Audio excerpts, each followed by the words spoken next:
নমস্কার বন্ধুরা, ডলি রন্ধনশালায় সবাইকে স্বাগত। আজকে তোমাদের সাথে শেয়ার করব শীতের পাঁচমিশালি সবজি দিয়ে দারুণ একটা টেস্টি নিরামিষ রেসিপি। গরম গরম ভাত হোক বা রুটি, সব কিছুর সাথে খেতে খুবই ভালো লাগে। আর এখন তো বাজারে প্রচুর পরিমাণে শীতকালের সমস্ত সবজি পাওয়া যায়। শীতের এই সবজি দিয়ে এই রেসিপিটা না বানালে দারুণ একটা টেস্টি রেসিপি কিন্তু মিস হয়ে যাবে। তাহলে চলো রান্নাটা আমি কিভাবে করেছি সেটা এবার দেখে নেওয়া যাক। প্রথমে আমি রান্নার জন্য কড়াইয়ের মধ্যে প্রয়োজন মতো তেল দিয়ে দিলাম। আর আমি এই রান্নাটা সাদা তেলে করব, তোমরা চাইলে কিন্তু সর্ষের তেলেও রান্নাটা করতে পারো। যেহেতু নিরামিষ রান্না, তাই নিরামিষ রান্নাতে অল্প একটু বাদাম দিলে তাহলে খেতে ভালো লাগবে। তেলটা ভালোভাবে গরম করে নিয়ে আমি তেলের মধ্যে এক মুঠো বাদাম দিয়ে আমি বাদামগুলোকে খুব ভালোভাবে ভেজে নিলাম। খেয়াল রাখতে হবে বাদামগুলো যাতে পুড়ে না যায়। এবার আমি সমস্ত ভাজা বাদামগুলোকে কড়াই থেকে নামিয়ে নিলাম। ওই একই তেলের মধ্যে আমি ফোড়নে দিয়ে দিলাম অল্প একটু পাঁচফোড়ন। আর এই রান্নাতে কিন্তু অবশ্যই পাঁচফোড়নটা ব্যবহার করবে, তাহলে রান্নার ফ্লেভারটা খুব ভালো আসবে। আর দিয়ে দিলাম সাথে দুটো শুকনো লঙ্কা কুচি, আর সাথেই দিয়ে দেবো দুটো তেজপাতা কুচি। এবার আমি ফোড়নটাকে নাড়াচাড়া করে হালকা একটু লালচে করে ভেজে নেব, ফোড়ন থেকে সুন্দর মিষ্টি গন্ধ বেরিয়ে আসা পর্যন্ত। ফোড়ন থেকে সুন্দর মিষ্টি গন্ধ বেরিয়ে আসার সাথে সাথে আমি এই রান্নার জন্য যে সমস্ত সবজিগুলো কেটেছিলাম, আমি সবজিগুলো ভাজার জন্য তেলের মধ্যে দিয়ে দিলাম। আর এই রান্নাতে আমি আমার পছন্দ মতো সমস্ত শীতের সবজি ব্যবহার করেছি। তোমরা তোমাদের পছন্দ মতো যে কোনো সবজি এই রান্নাতে ব্যবহার করতে পারো। আমি সবজিগুলো একটু হালকা নাড়াচাড়া করে নিয়ে এবার আমি সবজির মধ্যে স্বাদ মতো লবণ দিয়ে দিলাম। লবণ দিয়ে সমস্ত সবজিগুলোকে নাড়াচাড়া করে আমি আরও একটু সময় নিয়ে ভালোভাবে ভেজে নেব। আর তার সাথে সাথে সবজিগুলোকে নরম করে নেব। সবজিগুলো আমি বেশ দেখো ভালোভাবে ভেজে নিয়েছি। আমি শুধুমাত্র এই সবজিগুলো দিয়েই রান্না করব না, এই রান্নার জন্য আমি কিছুটা বাঁধাকপি কেটে রেখেছিলাম। এবার আমি কেটে রাখা বাঁধাকপিটা আর সাথে আমি এক মুঠো মটরশুঁটি দিয়ে দিলাম। এবার আমি বাঁধাকপিটা নাড়াচাড়া করে খুব ভালোভাবে বাকি সবজির সাথে ভালোভাবে মিশিয়ে দেবো।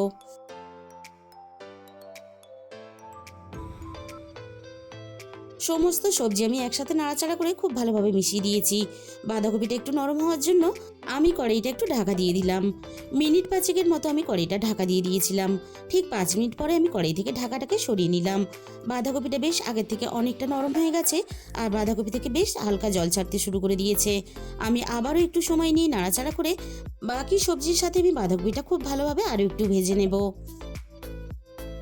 আর পাঁচমিশালি সবজির তরকারি সবজি কিন্তু খুব ভালোভাবে ভেজে নিতে হবে, তা না হলে সবজির মধ্যে কাঁচা ভাব থেকে যাবে, আর তাহলে রান্নাটা খেতে ভালো লাগবে না। সবজিগুলো আমি খুব ভালোভাবে ভেজে নিয়ে আমি রান্নার প্রয়োজন মতো আদা বাটা দিয়ে দিলাম।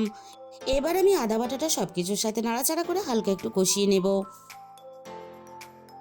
আদাটা খুব ভালোভাবে কষিয়ে নিয়ে এবার আমি রান্নার মধ্যে অল্প একটু জল দিয়ে দিলাম।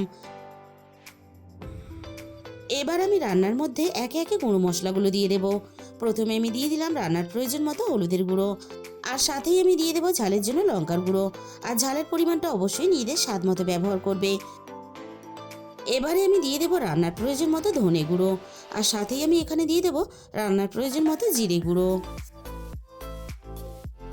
আর সব শেষে আমি ঝালের জন্য আরও 3টে চেরা কাঁচা লঙ্কা দিয়ে দিলাম। এবার আমি সমস্ত সবজি আর মশলা একসাথে নাড়াচাড়া করে একটু সময় নিয়ে খুব ভালোভাবে কষিয়ে নেব। মিনিট 6-7 মতো আমি সবজি আর মশলা একসাথে নাড়াচাড়া করে বেশ ভালোভাবে কষিয়ে নিয়েছি। আর যেহেতু নিরামিষ রান্না, তাই স্বাদের ব্যালেন্সের জন্য আমি অল্প একটু চিনি ব্যবহার করলাম। আর চিনিটা কিন্তু অবশ্যই ব্যবহার করবে, তবেই কিন্তু রান্নার স্বাদটা ভালো হবে। চিনিটা আমি নাড়াচাড়া করে খুব ভালোভাবে মিশিয়ে দিয়ে সবজিগুলো ভালোভাবে সিদ্ধ হওয়ার জন্য প্রয়োজন মতো জল দিয়ে দিলাম। এবার আমি সবকিছু আবারও নাড়াচাড়া করে খুব ভালোভাবে মিশিয়ে দেব। এবারে আমি ভাজা বাদামগুলো রান্নার মধ্যে দিয়ে দিলাম। এবারে আমি গ্যাসের ফ্লেমটা মিডিয়ামে রেখে সমস্ত সবজি খুব ভালোভাবে সিদ্ধ হওয়ার জন্য কড়াইটা কিছুক্ষণের জন্য ঢাকা দিয়ে দিলাম। মিনিট 15-20 মতো আমি রান্নাটা খুব ভালোভাবে করে নিয়েছি।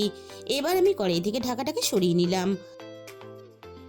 এবার আমি রান্নাটা একটু নাড়াচাড়া করে দেখে নেব সমস্ত সবজি খুব ভালোভাবে সিদ্ধ হয়েছে কিনা। সমস্ত সবজি খুব ভালোভাবে সিদ্ধ হয়ে গেছে। এবার আমি রান্নার মধ্যে দিয়ে দেব অল্প একটু গরম মশলার গুঁড়ো, আর সব শেষে আমি এখানে দিয়ে দেবো অল্প একটু ঘি।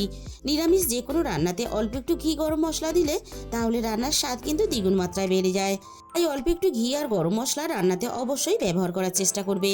তাহলে বন্ধুরা, আজকের এই রেসিপিটা শেষ পর্যন্ত দেখার পরে তোমাদের যদি ভালো লেগে থাকে তাহলে ভিডিওতে একটা লাইক করে দিও আর নিজেদের বন্ধুদের মধ্যে শেয়ার করে দিও। আর কমেন্টের মাধ্যমে জানিও তোমাদের কেমন লাগলো। আর যে সমস্ত নতুন বন্ধুরা এখনও পর্যন্ত আমার চ্যানেলটাকে সাবস্ক্রাইব করনি, এরকম নিত্য নতুন ঘরোয়া রেসিপি পেতে আমার চ্যানেলটাকে সাবস্ক্রাইব করে আমার পাশে থাকার অনুরোধ রইল। আর তার সাথে সাথে পাশে থাকা বেল আইকনটা ক্লিক করে অল করে দিও। তাহলে আমি যখনই কোনো নতুন রেসিপি আপলোড করব সবার আগে তোমার কাছে পৌঁছে যাবে।